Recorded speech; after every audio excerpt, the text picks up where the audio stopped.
जानते हुए काफ़ी देर से मीडिया में यहाँ पे हमारी डिमांड लेके चल रहे हैं। तो डिमांड हमारी ये है एज रिलैक्सेशन, और एज रिलैक्सेशन किसमें? कांस्टेबल और एसआई में, जो एसआई की रिक्रूटमेंट आने वाली है उसमें।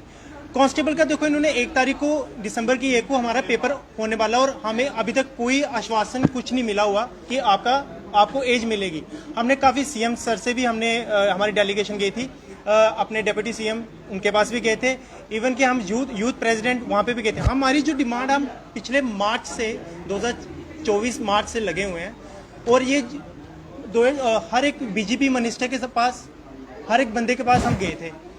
तो हमने ये डिमांड तब से, आपको पता होगा मीडिया के सामने काफ़ी देर आए हैं यहाँ पे इस डिमांड को लेके। और हमारी डिमांड यही है कि अगर अदर यूटीज, अदर स्टेट्स अगर एज दे रही हैं 3-3 साल की, तो हमारी JNK यूटी में क्यों नहीं दी जा रही? हमने कौन से ऐसे पाप कर दिए कि हमें एज नहीं मिल रही?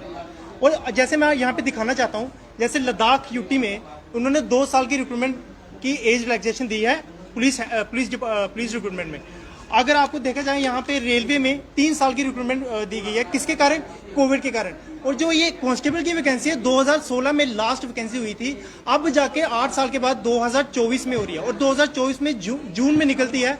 और जून से पहले की हमारी डिमांड है, 4000 समथिंग वैकेंसी निकली हुई है, जून से पहले की डिमांड कर रहे हैं कि एज रिलैक्सेशन दो, पर कोई नहीं सुन रहा हमारी।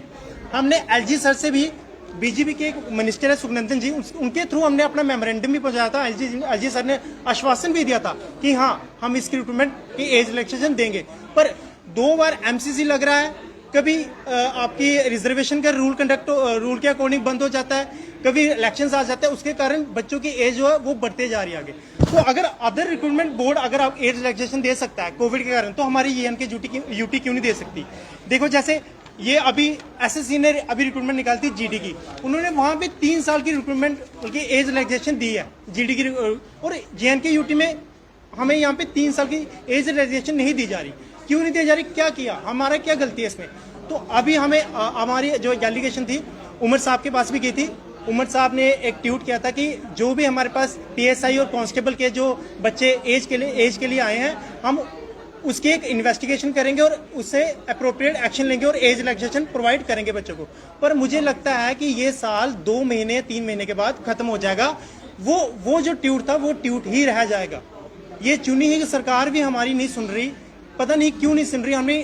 हमें इनसे ही एक उम्मीद थी। पहले तो यूटी थी, एडमिनिस्ट्रेशन के पास जाना मुश्किल होता था, ये जो ब्यूरोक्रेसी थी उनके पास जाना मुश्किल होता था।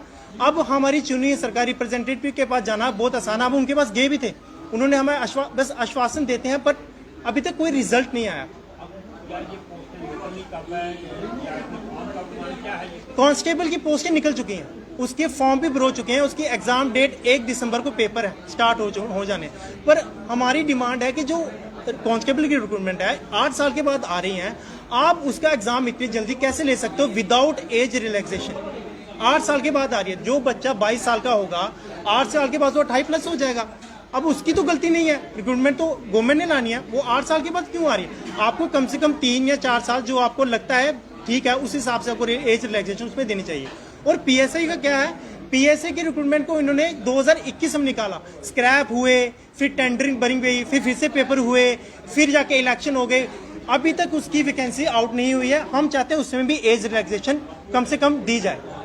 तो बस यही डिमांड।